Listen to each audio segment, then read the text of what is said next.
Hello everyone. आज की कहानी है बुढ़ापे में सजा। बहुत तेज हवा चल रही है। ऐसा लग रहा है कि बहुत तेज बारिश होने वाली हो। खिड़कियों के पर्दे और दरवाजे अच्छी तरह से बंद करके वह फोन के पास आती है और देखती है कि कहीं उनकी बेटी ने उन्हें फोन तो नहीं किया। लेकिन फोन पर तो ना कोई मैसेज है और ना कोई फोन आया है। वो वापस से दरवाजे की तरफ जाती है। चारों तरफ नजरें घुमाकर देखती है, कहीं भी उनकी बेटी सिमरन नजर नहीं आ रही है। सुषमा जी अपने घर के हॉल में इधर से उधर टहल रही हैं। उनके दिल में बड़ी बेचैनी हो रही है। खिड़की पर बार बार जाकर देखती है। बादलों के उमड़ने के साथ ही सुषमा जी के मन में भी अजीब अजीब ख्याल भी उमड़ रहे हैं। पता नहीं मेरी बेटी इस हाल में कहाँ होगी। आज आने दो, अच्छे से डांट लगाऊंगी, तब इसको समझ आएगा। कितनी बार समझाया है अपना काम करने के बाद समय से घर आ जाया करे, लेकिन नहीं, काम हो जाने के बाद भी काम करती रहती है। इतना लेट हो गया है। वह फोन मिलाने की कोशिश करती है, लेकिन फोन की घंटी भी नहीं बज रही है। अब उनके दिल की बेचैनी और बढ़ती जा रही है। वापस से अंदर जाकर टीवी खोलकर समाचार लगा लेती है और देखने की कोशिश करती है कि इधर का मौसम कैसा है, कहाँ कहाँ बारिश हो रही है। तो पता चलता है कि कोलकाता और उसके आसपास के एरिया में बहुत तेज बारिश होने वाली है। एक तो बेटी के आने का इंतजार कर रही है, दूसरी तरफ वह रसोई में चाय बनाने के लिए चली गई कि जब उनकी बेटी आएगी तो उसे जल्दी से अदरक वाली चाय पिला दूंगी, कहीं अपनी तबीयत खराब ना कर ले। कहने को तो डॉक्टर है, लेकिन घर में आकर एक बच्ची बन जाती है और मुझे उसे एक बच्ची की तरह संभालना पड़ता है। रसोई में चाय बनाती हुई सुषमा जी की नजरें दरवाजे की तरफ टिकी हुई है। किसी भी चीज की आहट आती है तो वो फटाक से दरवाजे की तरफ आती है कि कहीं उनकी बेटी सिमरन तो नहीं आई है। चाय बनकर तैयार है, तब तक डोरबेल बजने की आवाज आती है। बाहर आकर देखती है तो उनकी बेटी सिमरन खड़ी है। बारिश हो रही है, जिसकी वजह से सिमरन के सारे कपड़े भीग जाते हैं। छाता भी लेकर नहीं गई थी, क्योंकि जब सुबह वह घर से हॉस्पिटल के लिए निकली थी उस समय तो बहुत तेज धूप खिली हुई थी। बारिश का कोई नामो निशान नहीं था, लेकिन लौटते समय इतनी तेज बारिश होने लगी। सिमरन घर के अंदर प्रवेश करते ही तेज छींके मारने लगी। सिमरन को देखते ही सुषमा जी गुस्सा करते हुए बोली, मैंने तुमसे कितनी बार कहा है सिमरन, अपने हॉस्पिटल का काम हो जाने के बाद समय से घर आ जाया करो, लेकिन नहीं, तुम्हें गरीब लोगों की सेवा करने की पड़ी रहती है। अरे अगर किसी दिन गरीबों की सेवा नहीं करोगी तो कुछ बिगड़ नहीं जाएगा, और अकेली तुम नहीं हो दुनिया में जो यह सब करोगी। बहुत लोग हैं, वो भी कर लेंगे यह काम, और तुम्हें पता है तुम्हारे अलावा मेरा इस दुनिया में कोई नहीं है। अगर तुम्हें कुछ हो गया तो मैं कैसे रहूंगी। जैसे जैसे बादल गरज रहे थे मेरा दिल बैठा जा रहा था। अब जल्दी से जाओ, अपने कपड़े बदल लो, नहीं तो बीमार हो जाओगी। अपनी माँ के गुस्से को देखते हुए सिमरन चुपचाप से अपने कमरे में गई। जल्दी से कपड़े बदल कर आई और छींके मारते हुए सोफे पर बैठ गई। सुषमा जी अदरक वाली चाय लाते हुए कहती है, ये लो अदरक वाली चाय पियो। अब खबरदार, अगर आज के बाद तुम अपने हॉस्पिटल के काम के अलावा कहीं कुछ करने गई तो मुझसे बुरा कोई नहीं होगा, ठीक है माँ? इतना गुस्सा क्यों कर रही हो?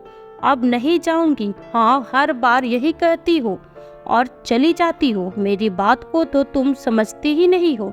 माँ, ऐसा मैंने क्या कर दिया जो आप इतना गुस्सा हो रही हो?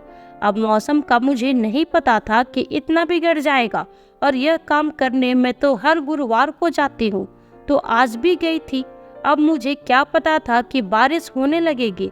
अच्छा ठीक है माँ, अब इतना भी गुस्सा मत किया करो। यह तो पूछो कि इतनी देर मुझे क्यों हो गई है। हाँ हाँ, वही तुम्हारे परोपकार की वजह से देर हो गई होगी, और क्या। हमेशा एक ही तो बहाना रहता है। नहीं माँ, मैं आज आपको जो बताऊंगी उसे सुनकर आप दंग रह जाओगी।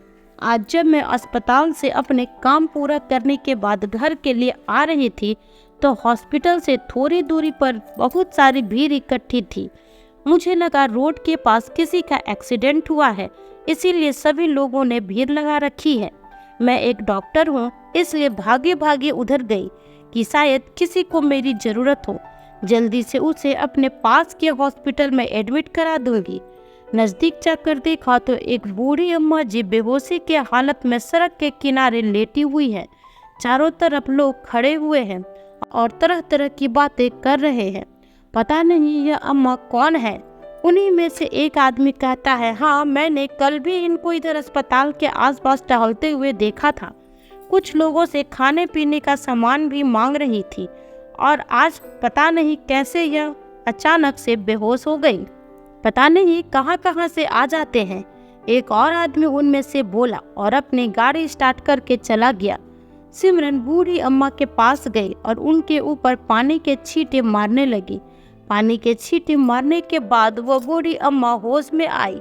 फिर सिमरन आसपास खड़े हुए लोगों से कहती है, पास में ही हॉस्पिटल है, उधर से एक स्ट्रेचर लेकर आओ। उस पर अम्मा जी को अस्पताल लेकर चलेंगे और इनको देखेंगे क्या हुआ है। सिमरन को डॉक्टर के कपड़े में देखकर सभी लोग कहने लगे, हाँ हाँ डॉक्टर साहब, जल्दी कीजिए, इनको हॉस्पिटल लेकर चलो।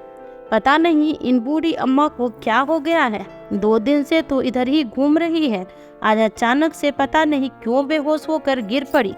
सिमरन उनको फटाफट से हॉस्पिटल के अंदर ले गई और उनका इलाज शुरू किया। ग्लूकोज की बोतल चढ़ाई, तब जाकर अम्मा को थोड़ा सा होश आया। होश आने पर अम्मा कहती है, बेटा तुम कौन हो और मैं यहाँ कैसे आई हूँ। सिमरन बड़े ही प्यार से बूढ़ी अम्मा से कहती है, अरे अम्मा जी, आपको क्या हुआ था? सड़क पर क्यों गिर पड़ी थी? आप अपने आंखों में आंसू को छिपाते हुए अम्मा जी कहती है, क्या बताओ बेटा, किस्मत की मारी हूँ। अगर कुछ खाने को हो तो दे दो, बहुत तेज भूख लगी है। 4 दिन से कुछ भी नहीं खाया है। क्या अम्मा, आपने 4 दिन से कुछ नहीं खाया है? ऐसा कैसे संभव है? सिमरन अम्मा जी के चेहरे देखती रह गई।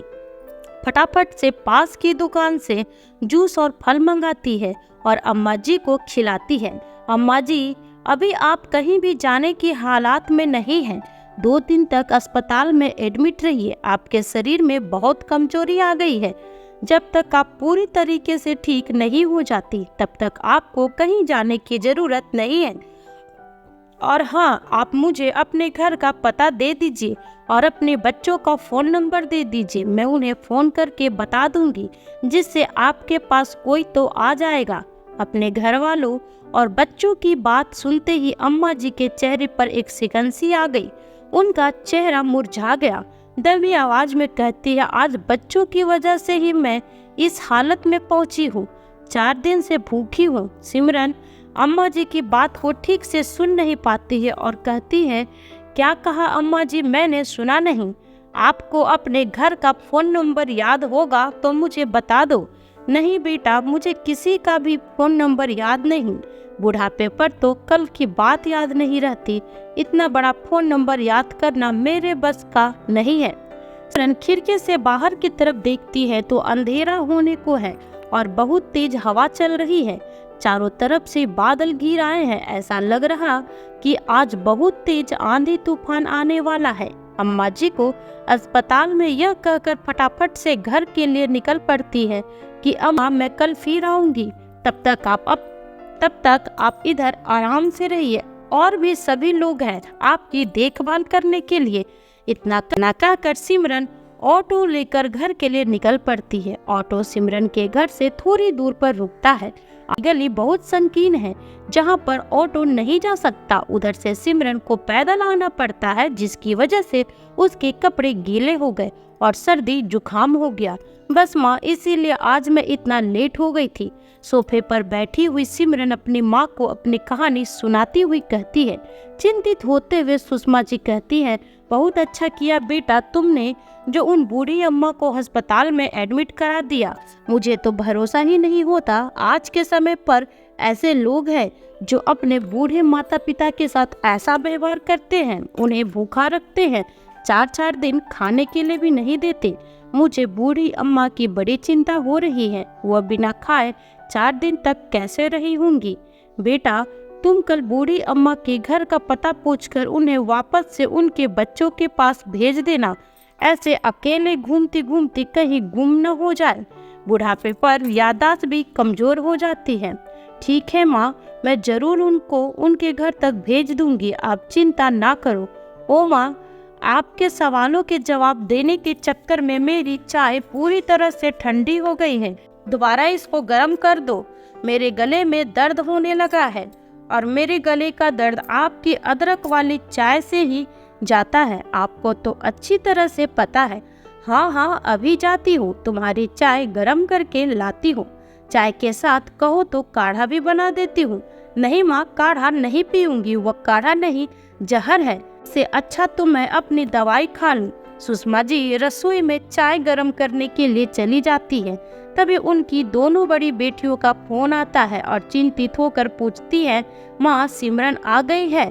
बेटा, हाँ बेटा आ गई है, उसी के लिए चाय गर्म कर रही हूँ। अच्छा हुआ माँ आ गई, वरना 2 घंटे से कितना परेशान थी। इन 2 घंटों में आपने हम दोनों बहनों को 6 बार फोन कर लिया था, अभी तक सिमरन नहीं आई, सिमरन नहीं आई। अच्छा, सिमरन से बात कराओ। सुषमा जी फोन लेकर सिमरन को देती है। हाँ बोलो दीदी, क्या हुआ? सिमरन, समय से घर आया करो, तुम्हें पता है कि माँ को तुम्हारी कितनी चिंता होती है। हाँ दीदी, मुझे पता है, कुछ जरूरी काम आ गया था इसलिए देर हो गई। आपको तो पता ही है कि एक डॉक्टर के लिए कभी भी इमरजेंसी आ सकती है और वह अपने फट से कभी भी पीछे नहीं हो सकती। दीदी आप लोग चिंता मत करो, मैं बिल्कुल ठीक हूँ और माँ का भी ख्याल रख लूंगी। तभी सुषमा जी चाय लेकर आ गई। ठीक दीदी, अब मैं फोन रखती हूँ, एक बार चाय ठंडी हो गई, अब दोबारा से ठंडी नहीं करना चाहती। दरअसल सुषमा जी की 3 बेटियां हैं। उनके पति बिजली विभाग में क्लर्क के पद पर कार्यरत थे। सुषमा जी का ससुराल में भरा पूरा परिवार था। 3-4 देवरानी जेठानी थी, सास ससुर सभी से भरा हुआ ससुराल था। अपने ससुराल में सुषमा जी दूसरे नंबर की थी। उनसे बड़ी एक जेठानी थी और 2 देवरानी। सभी एक साथ रहते थे, एक रसोई में खाना बनता था। सुषमा जी की जब बड़ी बेटी पैदा हुई तो उनकी सास ने उन्हें बहुत खरी खोटी सुनाई थी। यहाँ तक कि उनकी जेठानी और देवरानियों ने भी उन्हें सुनाना नहीं छोड़ा था, क्योंकि दोनों जेठानी और देवरानियों को 2-2 बेटे थे, किसी को भी बेटी नहीं था। छोटे देवर की अभी 2 महीने पहले ही शादी हुई थी, देवरानी को आए 2 महीने ही हुए थे। जब सुषमा जी को दूसरी बेटी पैदा हुई तब तो सास इतनी गुस्सा हुई थी कि उसने सुषमा जी से बात करना बंद कर दिया था और बेटियां होने की वजह से ससुराल में कोई भी सुषमा जी से न तो ढंग से बात करता था और न ही उनके साथ अच्छा व्यवहार करता था। हर कोई बेटियों को लेकर ताना सुनाते रहता था। सुषमा जी की सास एक दिन उनसे कहती है, अगर तीसरी बार भी तुमने बेटा पैदा ना किया तो मैं तुम्हें इस घर से निकाल दूंगी, तुम्हारे पैर तोड़ दूंगी। अगर बेटी पैदा हुई तो इस घर में तुम्हें रहने का कोई हक नहीं है। बेटा पैदा करोगी तभी इस घर में रहोगी। बेटा कुल का दीपक होता है, बुढ़ापे पर सेवा करता है, बेटियां पराए घर चली जाती है। अम्मा जी, अब यह मेरे हाथ का नहीं है, यह तो सब ऊपर वाले की कृपा है। वही बेटा बेटी देते हैं, इसमें मैं क्या कर सकती हूँ? मुझे नहीं पता। अगर तीसरी बार भी तुम्हें बेटी पैदा हुई तो मैं तुम्हें इस घर में नहीं रखूंगी, लेकिन क्या कर सकते हैं। तीसरी बार भी सुषमा जी को बेटी ही पैदा हुई। जैसी ही बेटी पैदा हुई, सुषमा जी की सास ने घर में हंगामा कर दिया। उनकी दोनों बेटियों के साथ अपनी बहू सुषमा को घर से बाहर निकाल दिया, उनका सामान घर के बाहर फेंक दिया और मैं तुम्हें इस घर में नहीं रख सकती हूँ। जब तुम मेरे घर के कुल दीपक को पैदा नहीं कर सकती हो तो तुम्हें इस घर में रहने का कोई अधिकार नहीं है। अपने बेटे का हाथ पकड़कर घर के अंदर ले आई। मैं अपने बेटे का दूसरा ब्याह कर दूंगी। लेकिन सुषमा जी के पति कमलेश जी अपनी माँ के इस रवैये को देखकर अपनी माँ को समझाने की कोशिश करते हैं। माँ, यह क्या कर रही हो? सुषमा आपकी बहू है, इस तरह से घर से निकाल दोगी तो वो कहाँ जाएगी, कहाँ रहेगी? अगर आपने उसको घर से निकाला तो मैं भी उसके साथ घर से बाहर चला जाऊंगा। आखिर मेरी भी तो उसके प्रति कोई जिम्मेदारी बनती है। मैं उसको ऐसे नहीं छोड़ सकता। आखिरकार वो नन्ही नन्ही सी बच्चियां मेरी ही हैं, कहाँ जाएंगी। इतना कहकर कमलेश जी घर के अंदर से अपनी माँ का हाथ छुड़ाकर पत्नी के पास आ गए। कमलेश जी की माँ ने उन्हें रोकने की बहुत कोशिश की, लेकिन वह नहीं रुके। पास के शहर में एक छोटा सा कमरा किराए का ले लिया। सुषमा जी और उनके पति और उन तीनों छोटे बच्चियों को लेकर रहने लगे। जब उन्हें अपने परिवार की बहुत जरूरत थी, तभी उनके ससुराल वालों ने उनका साथ छोड़ दिया। सुषमा जी बहुत हताश हुई, लेकिन दोनों पति पत्नी मिलकर अपनी बेटियों की अच्छी से अच्छी परवरिश कर रहे थे। उनकी तीनों बेटियां पढ़ने में बहुत तेज थी। वह अपनी तीनों बेटियों को अच्छी शिक्षा प्रदान कर सकती थी। अपनी बेटियों को पढ़ाने के सपने को पूरा करने के लिए उन्होंने खूब मेहनत की। बड़ी बेटियों की सरकारी नौकरी लग गई। एक बेटी सरकारी टीचर बन गई और दूसरी बेटी रेलवे में नौकरी करने लगी। नौकरी करने के बाद कुछ पैसे इकट्ठे हुए तो सुषमा जी और कमलेश जी ने अपनी दोनों बड़ी बेटियों की शादी कर दी। बड़ी बेटियों की मदद से उन्होंने अपनी सबसे छोटी बेटी सिमरन को खूब पढ़ाया। उसको डॉक्टर बनने की इच्छा थी, तो आज सिमरन डॉक्टर बन गई। माँ, ओ माँ। तभी सिमरन की आवाज़ सुनाई देती है। सिमरन अपनी माँ को उठाते हुए कहती है, माँ आज आप अभी तक नहीं उठी, जल्दी उठो, मुझे हॉस्पिटल जाने में देरी हो रही है। मेरा टिफिन भी पैक कर दो। सुषमा जी हड़बड़ाते हुए उठती है, देखती है सुबह के 7 बज गए हैं। मैं पुराने ख्यालों में इतना खो गई कि समय का पता ही नहीं चला। फटाफट से सुषमा जी अपनी बेटी के लिए टिफिन तैयार करती है। सिमरन अपने अस्पताल के लिए निकल गई। शाम को जब सिमरन अस्पताल से वापस आई तो सुषमा जी उतावली होकर पूछती है, अरे बेटा, जो अम्मा जी को कल तुमने हॉस्पिटल में एडमिट किया था, उनका क्या हुआ? उनके बहू बेटे उनको लेने के लिए आए? कोई आया उनके घर परिवार का? कुछ पता चला वो कहाँ से आई हैं? उनका क्या नाम है? अरे माँ, तुम इतनी परेशान क्यों हो रही हो? आप तो ऐसे कर रही हो जैसे आप उनको जानती हो। के घर परिवार से उन्हें कोई भी लेने नहीं आया, लेकिन हाँ, उन्होंने इतना जरूर बताया कि वो पास के ही गांव की रहने वाली हैं और उनका नाम कमलावती देवी है। उनके बहू बेटों ने उन्हें घर से निकाल दिया है। 4 दिन से इधर से उधर भटक रही है, कुछ खाने को भी नहीं मिला है, उसी वजह से बेहोश हो गई थी। कमलावती देवी नाम सुनकर सुषमा जी चौंक जाती है और तभी दरवाजे पर से कमलेश जी कहते हैं, कमलावती? हाँ पापा, कमलावती उस अम्मा का नाम है जिनको मैं कल अस्पताल में भर्ती कराई थी। कमलेश जी जो अपने बीमार दोस्त को लेकर इलाज करवाने के लिए चेन्नई गए थे, वो पूरे 15 दिन बाद लौटते हैं। और कमलावती देवी नाम सुनकर अचंभित हो अपनी पत्नी की ओर देखने लगते हैं। तभी फिर से सुषमा जी बोल उठती है, सिमरन बेटा, उनका नाम कमलावती देवी है और उनके घर से कोई उन्हें लेने नहीं आया, ऐसा कैसे संभव है? माँ, तुम तो ऐसे कह रही हो जैसे उनको जानती हो। उनके घर में बहुत लोग हो या नहीं, मैं तो बस ऐसे ही कह रही थी। बेटा, कमलावती जी से मैं मिलना चाहती हूँ। क्यों माँ, आप उनसे क्यों मिलना चाहती है? माँ, आप उनसे क्यों मिलना चाहती हो? अभी तक तो आपने कभी किसी से मिलने के लिए नहीं कहा। हॉस्पिटल में इतने लोग आते हैं, इतने लोग इलाज करा कर जाते हैं, आपने किसी से मिलने के लिए इच्छा नहीं जताई, फिर आप इनसे क्यों मिलना चाहती है? शायद सुषमा जी और कमलेश जी के मन में कुछ चल रहा था, इसीलिए कमलावती जी से मिलना चाहती थी। बेटा, मैं तुम्हें कल बताऊंगी, तुम बस मुझे अपने साथ हॉस्पिटल लेकर चलना। माँ, कभी कभी तुम मुझे समझ में नहीं आती हो। कभी कहती हो कि तुम ये परोपकार के काम मत किया करो और कभी कहती हो कि तुम भी मेरे साथ परोपकार के काम करने चलोगी। चलो अच्छा है, सो जाओ, रात बहुत हो गई है। कल जब मैं हॉस्पिटल चलूंगी तो मेरे साथ चलना और मिल लेना उस बूढ़ी अम्मा से। और कमलेश जी भी कहते हैं, मैं भी साथ चलूंगा। ठीक है पापा, अब सो जाइए। रात भर सुषमा जी और कमलेश जी को नींद नहीं आती है। क्या हम जो सोच रहे हैं वो सच है? क्या यह कमलावती जी वही है जिसकी मेरे दिलो दिमाग में हलचल चल रही है? नहीं नहीं, ये वो नहीं हो सकती है। उनका तो इतना भरा पूरा परिवार था, फिर वह इस बुढ़ापे पर अकेली कैसे हो सकती है? और उनकी ऐसी दुर्दशा कैसे हो सकती है। पूरी रात सुषमा जी और कमलेश जी के मन में उधेर बुन चल रही। सुबह वह सबसे पहले उठकर तैयार हो जाते हैं। सिमरन देखती है तो कहती है, अरे आज आप दोनों तो मुझसे पहले तैयार हो गई हो। ऐसा लग रहा मुझसे ज्यादा जल्दी तो आपको है। पता नहीं आपको अम्मा से मिलने की इतनी जल्दी क्यों है। अस्पताल में सिमरन अपने माता पिता को उस कमरे में लेकर जाती है जहाँ पर कमलावती जी लेटी हुई हैं।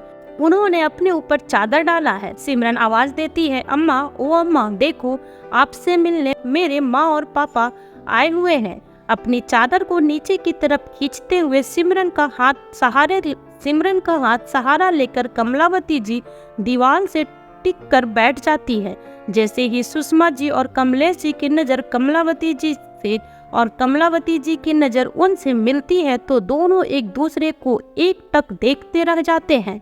सुषमा जी और कमलेश जी को तो जैसे ऐसा लग रहा था जैसे काटो तो खून नहीं। उनको 420 वोल्ट का झटका लगा। कुछ ऐसा ही हाल कमलावती जी का भी था। चेहरे का रंग उड़ गया, पूरा चेहरा पीला पड़ गया। सिमरन की तरफ देखते हुए कमलावती जी कहती है, डॉक्टर, ये तुम्हारी माँ और पापा हैं। हाँ, ये मेरी माँ और पापा हैं। सुषमा जी ने कहा, माँ जी, आपकी ऐसी हालत कैसे हुई? आप इधर कैसे आई? चौंकते हुए सिमरन पूछती, माँ, आप इनको जानती हो? हाँ बेटा, मैं इनको बहुत अच्छे से जानती हूँ। इनको मैं कभी नहीं भूल सकती। अपनी बहू की बेरुखी देखकर कमलावती जी समझ जाती है कि बहू उनसे बहुत नाराज है, और नाराज हो भी क्यों ना, उन्होंने काम में कुछ ऐसा किया था। सुषमा जी अपनी सास को ताना मारते हुए कहती है, माँ जी, क्या हुआ? आपके कुलदीपक कहाँ गए? आप तो बहुत कहा करती थी कि बेटे घर के कुलदीपक होते हैं, वह बुढ़ापे पर हमारा ख्याल रखेंगे, बेटियां पराई होती हैं। आपके कुलदीपक ऐसा ख्याल रखते हैं? जिन कुलदीपकों के लिए आपने मुझे घर से निकाल दिया था, आज उन्हीं ने आपको घर से निकाल दिया। अपनी बहू के शब्द सुनकर कमलावती जी शर्मिंदा हो गई। बहू, मैं तो वैसे ही शर्म से पानी पानी हो रही थी। तुमसे नजर नहीं मिला पा रही हो।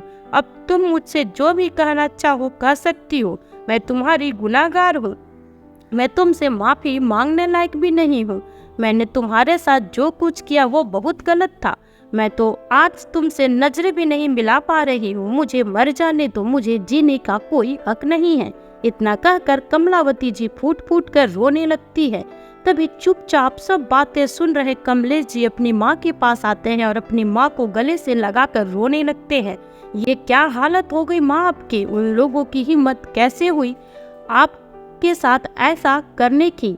नहीं बेटा, ये तो मेरे कर्मों का फल है। मैंने जो तेरे पत्नी और बच्चों के साथ किया उसकी सजा है। सिमरन की तरफ देखते हुए बोल, देख, इस बच्ची की जन्म पर मैंने तुम लोगों को घर से निकाल दिया। आज उसी बच्ची ने मेरी जान बचाई है। अपने पापा, माँ और अम्मा की बातों को सुनकर सिमरन को इतना समझ आ जाता है कि ये बूढ़ी अम्मा कोई और नहीं बल्कि उसकी दादी है। कमलावती जी अपने बिस्तर से उठकर कमरे से बाहर जाने की कोशिश करती है। जाते जाते कहती है, बहू, मुझे माफ कर देना। मैं तुम्हारे साथ जो कुछ किया था वो बहुत ही गलत था। मुझे तुम्हारे साथ ऐसा व्यवहार नहीं करना चाहिए था। मुझे आज उसी की सजा मिल रही है। जिन बेटों को मैंने बेटियों से बढ़कर माना, उन्हीं बेटों ने मुझे दर दर की ठोकरें खाने के लिए छोड़ दिया, और जिन बेटियों को पैदा होने पर मैं बुरा मानती थी, आज वही बेटियों के राज में तुम इतने शान से रह रही हो। सच में बेटियां बेटों से कम नहीं है। मुझे दर दर की ठोकरें ही खानी चाहिए, तभी मेरा प्रायश्चित पूरा होगा। लेकिन सुषमा जी अपनी सास का हाथ पकड़ लेती है और कहती है, नहीं माँ जी, आप कहीं नहीं जाइएगा। आपके बेटों ने घर से निकाला है, लेकिन आपका एक बेटा और बहू आज भी आपके साथ है। आपके लिए मेरे घर और मेरे दिल के दरवाजे हमेशा ही खुले हैं। कहीं न कहीं आज इस मुकाम तक पहुंचने में आपका भी हाथ है। अगर आप हमें घर में रहने के लिए शरण दे देती तो शायद मैं अपनी बेटियों को इस मुकाम तक नहीं पहुंचा पाती। दर दर की ठोकरें खाने की जरूरत नहीं है, चलिए घर चलिए। सिमरन भी अपनी दादी का हाथ पकड़कर कहती है, दादी, मुझे तो बचपन से ही अपनी दादी दादा किसी का प्यार नहीं मिला। माँ के साथ ही बड़ी हुई हूँ। इतने सालों बाद मुझे दादी मिली है तो ऐसे नहीं जाने दूंगी। घर चलो। सिमरन और सुषमा जी कमलावती जी को बड़े ही प्यार से अपने घर लेकर आती है और उनका बहुत अच्छे से ख्याल रखती है। तो दोस्तों, कैसी लगी आपको आज की कहानी कमेंट कर जरूर बताइएगा। साथ ही लाइक एंड सब्सक्राइब करना बिल्कुल ना भूले। फिर मिलती हूँ आपसे न्यू वीडियो में नई कहानी के साथ। तब तक अपना ख्याल रखिए और स्वस्थ रहे। Bye bye.